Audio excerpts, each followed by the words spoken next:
नमस्कार दोस्तों, मैं हर्ष ज्ञानास में आप सभी का स्वागत करता हूं। दोस्तों, आज की बड़ी खबर डोनाल्ड ट्रंप को लेकर है, जिनको ये लगता है कि मेरी ही वजह से दुनिया में अमन और शांति आ सकती है।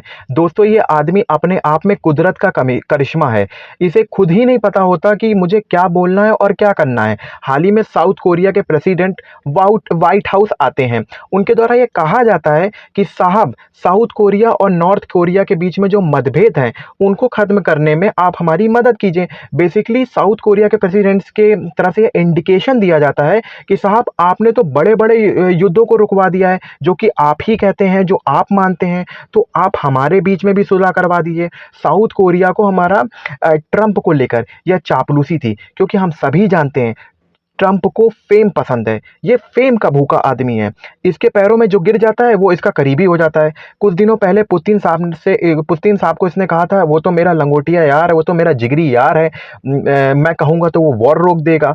लेकिन पुतिन ने साफ साफ कह दिया कि मैं वॉर नहीं रोकने वाला हूँ। और उस इसी आदमी ने, जो लंगोटिया यार और बहुत बेस्ट फ्रेंड कह रहा था, ये 2 न्यूक्लियर सबमरीन अलास्का भेज देता है। ठीक है, इन सब बातों को विस्तार से जानेंगे। उससे पहले अगर आपने हमारे चैनल को सब्सक्राइब नहीं किया है तो सब्सक्राइब करके बेल आइकन दबा दीजिए। नाउ ये पूरी इंटरेस्टिंग स्टोरी को जानते हैं। नाउ वीडियो की शुरुआत करेंगे। ट्रंप भाई साहब चाइना को ये धमकी दे देते हैं कि अगर आपने हमारे मैग्नेट जो वहां से आयात होता है, अगर आपने उसको रोका तो हम आप पर 200% तक का टैरिफ लगा देंगे। और सी जिनपिंग हमारे दोस्त हैं। फिर कहता क्या है ये, सी जिनपिंग हमारे दोस्त हैं, वो हमारे पुराने पार्टनर हैं। जो भी मतभेद दोनों देशों के बीच में है, वो एक तरफ है। लेकिन दूसरी तरफ ये टर्न मार के कहता क्या है कि ये सब जो टैरिफ वगैरह वॉर तो अपने तरफ है, लेकिन अगर इन्होंने किसी भी तरीके की यह कोशिश की तो मेरे पास में ऐसे कार्ड हैं जो हम चाइना को बर्बाद कर सकते हैं। जिससे इनका बेसिकली ये कहना था कि मेरे पास में कुछ ऐसे ट्रम्प कार्ड हैं जो हम खेल के चाइना को चितिर-बितिर कर देंगे।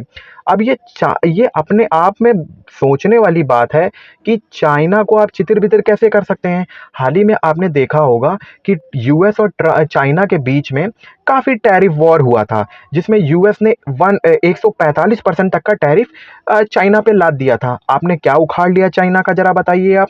चाइना ने आपका रेयर अर्थ मेटल रोक दिया था। तब जो यूएस की इलेक्ट्रॉनिक प्रोडक्शन कंपनी है, वो हाव हल्ला चीखते चिल्लाते ट्रम्प के पास में गई थी कि भाई साहब बचा लो, चाइना तो बहुत मार रहा है, चाइना ने तो रेयर अर्थ रोक दी है। अब जब रेयर अर्थ का वही नहीं जाएगा तो आप किस तरीके से कंपोनेंट बनाएंगे? चाइना जानता है कि यूएस की नब्ज किस में है। चाइना टैरिफ वॉर से नहीं डरता। और हाल ही में चाइना को 90 दिन का जो टैरिफ नेगोशिएशन करने का जो समय दिया गया है दोस्तों, ये पूरा जो ड्रामा हो रहा है, ये चाइना को कहीं न कहीं ये जानते हैं कि चाइना को हम दबा नहीं सकते। चाइना अपने आप में एक इकोनॉमिक पावर है, ये सब जानते हैं। और ये यूएस भी जानता है। यूएस चाहे जितना हाव हल्ला मचा ले कि हम आप पर 200% तक का टैरिफ लगा देंगे, हम आप पर 500% तक का टैरिफ लगा देंगे। दोस्तों, मैं आपको बता दूं, ये आदमी सिर्फ बड़बोला आदमी है। ये कुछ नहीं करने वाला। मैं आपको बता दूं, ये कुछ नहीं करेगा।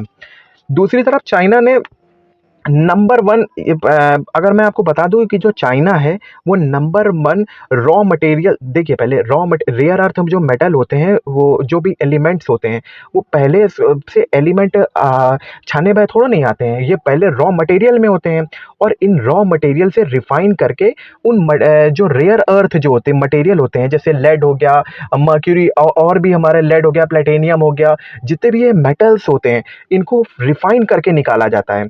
और ये रिफाइनिंग करने में चाइना दुनिया में नंबर 1 है।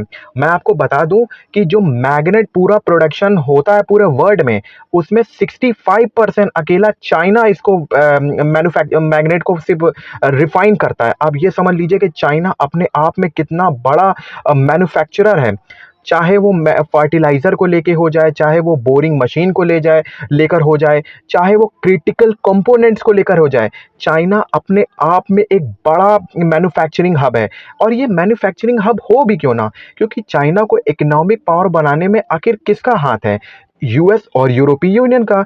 यूएस और यूरोपीय यूनियन ने चाइना को पहले खूब सपोर्ट दिया। उन्होंने खूब टेक्नोलॉजी दी, खूब संसाधन दिए कि भाई साहब आप बनाइए, हम आपको टेक्नोलॉजी भी देते हैं और संसाधन भी देते हैं, आप खड़े होइए, आप हम आपको ऑर्डर भी देते हैं। और ले धड़ाधड़ ऑर्डर पे ऑर्डर देते गए।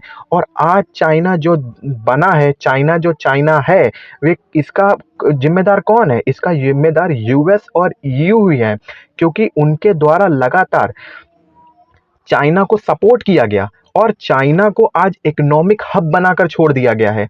इसलिए चाइना अपनी मनमानी करता है और इनसे ये देखा नहीं जा रहा है भाई साहब। मैं आपको बता दूं, आप स्क्रीन में देख रहे होंगे, जैसे मैग्नेट के जो प्रोडक्शन होता है उसमें अकेला आप ग्राफ में देखिए 65% तक का चाइना कर रहा है। फिलीपींस 4% कर रहा है, जर्मनी 7% कर रहा है, अदर्स में 12% आ जाते हैं और जापान 12% कर रहा है। आप समझ रहे हैं ना क्या हो रहा है ये? अगर चाइना अपने गुड्स को यूएस और ईयू में जाने से रोक देना, तो अर्थव्यवस्था, यूएस और ईयू की अर्थव्यवस्था हिल जाएगी दोस्तों। चाइना पूरी यूएस की मार्केट को क्रैश कर सकता है। विदाउट चाइना अगर यूएस की मार्केट पूरी तरीके से चितिर-बितिर हो जाएगी, क्योंकि चाइना कहीं न कहीं चीपर सामान के लिए जाना जाता है। और चाइना अपने आप में जैसे उन्होंने काफ़ी चीपर सामान को बहुत ही सस्ते उसमें बेच देते हैं, तो चाइना का जल्दी कोई कॉम्पिटिटर नहीं मिल पाता, क्योंकि इतना सस्ता सामान ये लोग बेचते हैं कि आप समझ नहीं सकते। मान लीजिए आपको अगर लाइट वगैरह लेनी है, तो आप वो जो बाज़ार में दूसरी कंपनी की 50 की मिल रही होगी, वो चाइना के को 30 ही रुपए की मिल जाए। तो इतना चीपर सामान ये लोग बना के बेचते हैं। लेकिन कहीं न कहीं यूएस भी चाइना पर भूचाल ला सकता है, क्योंकि यूएस चाहे तो एआई से बनी जो चिप्स वगैरह हैं, सेमीकंडक्टर वगैरह हैं, जो चाइना पर लगातार जा रहे थे, और चाइना को रिफाइनरी के क्षेत्र पर, क्योंकि कहीं न कहीं एलएनजी और ऑयल के में चाइना 90% तक डिपेंडेंट है।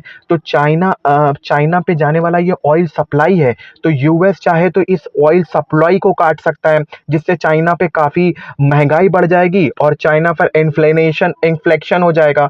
तो आप समझ सकते हैं कि दोनों देश एक दूसरे की दुखती नफ़ में कहीं न कहीं, जो आदमी ज़्यादा बोलता है, वो उसकी दुखती नफ़ को दबा देता है। तो ये पूरा ड्रामा जो चल रहा है बेसिकली यूएस और चाइना का, और इसमें अब यूएस ने तो पूरे कंट्री को अपने खिलाफ कर लिया है। मुझे लगता है कि अगर यूएस को चाइना से मुकाबला करना है, तो कहीं न कहीं यूएस को भारत से बना के चलना पड़ेगा। मैं आपको बता दूँ, ट्रंप साहब कुछ भी कर सकते हैं, इनका कोई तो भरोसा है नहीं। ये कब क्या बोलते हैं, कब क्या वो कर सकते हैं, कोई भरोसा नहीं है।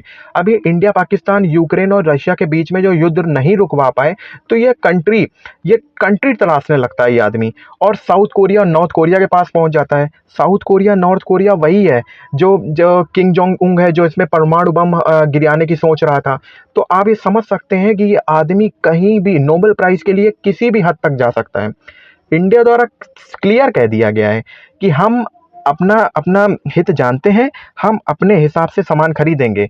हम रशिया से लगातार सामान खरीदते रहेंगे। और दोस्तों, मैं आपको बता दूँ, आज 24 अगस्त को इस आदमी ने 50% तक का टैरिफ इंडिया गुड्स पर लगा दिया गया है। अब इसकी जो भरपाई है वहाँ के कंट्री लोग करेंगे।